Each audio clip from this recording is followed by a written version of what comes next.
Hello guys, a very good afternoon. Masquera say, Masquera say, Masquera say. Another sad news, we have lost another life. Tafadzwa Murenga, who killed his ex-girlfriend Samantha, has also died after committing suicide. So it is reported that he committed suicide and he was found unconscious in his car and was taken to Parenyatwa, where he died on admission or was pronounced dead on admission. So sad that we have lost 2 lives just because of failure to control yourself, just because of failure to cope with a breakup. So my belief is that our young guys or our young boys, just because of umbinga, they feel entitled to everything and everybody. The question is, how did he end up with a gun? And was this gun registered? How many are in possession of those guns? That is a cause of concern, because if at his age can have a gun which he used to commit that heinous crime, what about some other people who are operating at XIMEX and other parts of Harare? What about some ZANU-PF supporters and so forth? How many of them do have guns in their possession?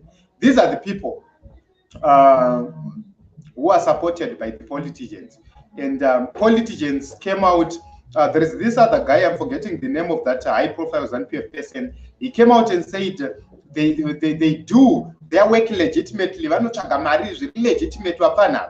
the question is, how legitimate is it to an extent that they need guns? What was he really doing that he could be in possession of a gun?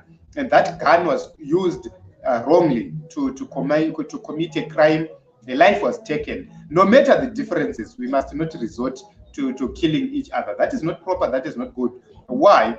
Because people only live once. People don't have any second chance of life. After you die forever. And instead of him being brave enough to face justice and face the music, he killed himself without getting that much needed justice. As we said yesterday, I believe that audio he was trying to disguise with Angari Kupi, but he later on realized that there was no way to hide or no way to go, because the CID, which I know, it works. So it's so difficult to comprehend this matter. For me, basically, it's becoming difficult for me to comprehend because we just lost a precious life. So the other issues which are coming out are that the girlfriend had already broke down with this guy. They had already ended the relationship, and the guy was trying to get back to her. So that is another version which is coming out. That is another report which is coming out. And the guy had to resort to the use of violence, and he had to beat her with a car jack. And that is not so good and so proper. We cannot do that. Honestly speaking, we cannot do that. Just imagine somebody, Ari iwo nyama yako chirwadziswa zvakadaro. That is the culture and behavior of ZANU-PF. And it is growing in our kids, in our young people. It is now growing because they feel that he must use force, he must use violence to make sure that he force whatever he wants. And it's not so proper, it's not so good, because we have lost a life in such a way. How can you beat somebody with a jack, a car jack? She takes a peace order, you continue to follow her, and you decide to shoot her just because she is avoiding you and she is preventing herself from being close to you. So that is not so proper. Honestly speaking, my heart is bleeding. My heart is bleeding. I hope we are going to hear what the family is going to say. We hoped to see Samantha speaking, this guy speaking, everybody speaking his or her side of the story, but there is none to ask right now. We cannot continue to ask him questions. The critical questions we wanted answers they can't be answered right now because he's normal, he's dead. Samantha is normal, is dead. So we are now going to rely on third parties to get whatever information we might need or require regarding this matter. But it's so sad. May his soul rest in peace. My worry is on the family. How are they going to cope? How are they going to take this whole issue? It's going to be something painful, a very painful moment for them right now, because there is no justice served. This guy killed himself without serving justice. So he was supposed to come and answer the necessary questions, because he made an audio and he has left a lot of issues from that audio which nobody is going to answer. So basically, from the view of things, it shows that even the family of this guy knew that he was not of a good behavior. So the reason why this girl had left him, it was because of his behavior. He had no manners at all. And it is actually confirmed by the way he reacted when they broke up. You cannot say somebody has broke up with you, you beat her with a jack. That is not proper. We have seen people being violent, but at this level of violence, that is not proper. Honestly speaking, that is not proper. That behavior must end. And the authorities in the nation of Zimbabwe must come to answer. Why? Because how many guns are in the streets? Are we safe as citizens? Are the people of Zimbabwe safe with the level of people having guns in the streets of Harare? Zimsarana zviskanzi Kopo Mbinga. Okay, Joshua Chiwariro zvikanzi sei apo tiripo hedu, rest in peace Mbinga dzemzimu pakaipa hama. Okay. Andy Beatrice, pathetic. Why did he take his life after all?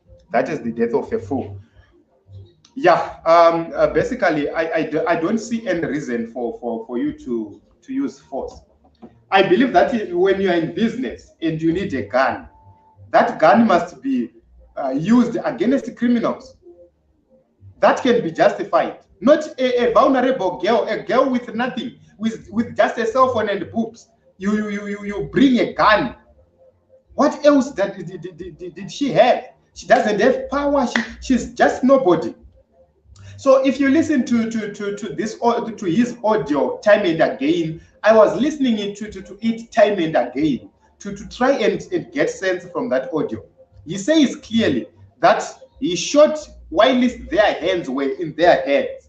So he said their hands were in the head, and I shot. So you can actually see that they were surrendering already. From his audio, he confirms that they were surrendering, putting their hands in the head like this, and he shot. And that shows that this is a man probably who has been involved in criminal activities in the past. How were they making money? How was he making money? That is the question. So it means, number one, why did he need a gun? Number two, how was he making money? It means this is somebody who has been in criminal activities. Where did he learn to use a gun? So these are criminals walking around in Harare, in the streets of Harare, and nothing is happening to them. So probably these are the criminals being used by politicians to commit heinous crimes in the nation of Zimbabwe. So this is it in Zimbabwe. I don't want to take it further than this, but it's painful. It's painful to hear people speaking about this issue. It's painful to know what really happened, what really transpired. It's painful. The fact that he has committed suicide, it shows that this man had no remorse at all. If he was sorry, if he had remorse, he would have faced the consequences. He would have surrendered himself to the police and faced justice. So it means that this was intended. This was intentional. He intentionally shot her. So this is what is happening. But there is nothing we can do. Why? Because this government is not going to deal with the issue of people with firearms. We now have firearms everywhere.